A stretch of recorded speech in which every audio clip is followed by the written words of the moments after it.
বন্ধুরা কেমন আছো? রিঙ্কু রান্নাঘরে সবাইকে স্বাগত। আজ আমি দেখো চিকেন চাপ বানাবো, তাই একটাই লেগ পিস নিয়ে এসেছি। লেগ পিসটাকে দেখো ভালো করে আমি টক দই দিয়ে মাখিয়ে একটু ম্যারিনেট করে ফ্রিজে রেখে দেবো।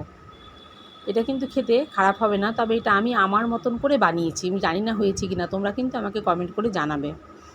নানা রকম ধরনেরই তো হয় বানানো, নানা রকম বানালেই হলো। তো যাই হোক, আমি এটা মনের মতো করেই বানিয়েছি। এদিকে দেখো একটু বাদাম, চিনে বাদাম নিয়েছি, একটু আমন্ড নিয়েছি, এখানে নিয়েছি লবঙ্গ, দারচিনি, মৌরি আর জিরে, একটুখানি ধনে আর তেজপাতা, 3টে কাঁচা লঙ্কা।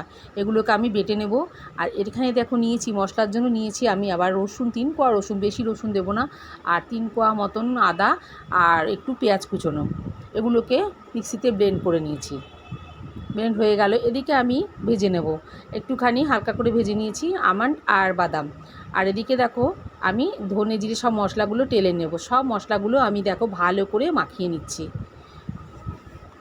অল্প তেলে কিন্তু এটা খুব সুন্দর হবে, খারাপ কিন্তু খেতে হবে না। দিয়ে দিলাম একটু লাল লঙ্কার গুঁড়ো, মানে কাশ্মীরি লঙ্কার গুঁড়ো। আর আমার যাবতীয় মশলার বাকি যে দইটুকু ছিল সেটুকু কিন্তু আমি মাখিয়ে নিলাম। মাখিয়ে নিয়ে আবার খানিকক্ষণ রেখে দেবো। ওইদিকে আমি তেল বসিয়ে দিয়েছি, দিয়ে দিলাম পরিমাণ মতো লবণ। আমি এখানে হলুদ ব্যবহার করিনি। এটা কি দিলাম বলো তো? এটা দিলাম একটু কাশ্মীরি মেথি, মানে কসুরি মেথি। আচ্ছা, আমি দেখো তেল আমার একদম হয়ে গেছিলো, তাতে আমি একটু বাটার দিয়ে দিলাম।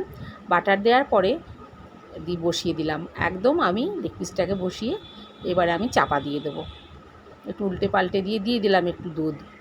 এটা খেতে কিন্তু দারুণ হবে, দারুণ। আর এত সুন্দর গন্ধ বেরোচ্ছে, যখন আমি এই মশলাগুলো সমত মাখিয়ে তেলের ওপর দিলাম, এত সুন্দর গন্ধ বেরোচ্ছে তোমরা চিন্তা করতে পারবে না। আমার রেজালা একদম, রেজালাই বলো আর চাপই বলো, একদম রেডি। তোমাদের ভালো লাগলে একটু সাবস্ক্রাইব করবে, লাইক করবে, একটু শেয়ার করবে। সবাই ভালো থাকবে, সুস্থ থাকবে। এভাবে একবার করে দেখবে, করে আমাকে একটু কমেন্ট করে জানাবে কেমন লাগলো।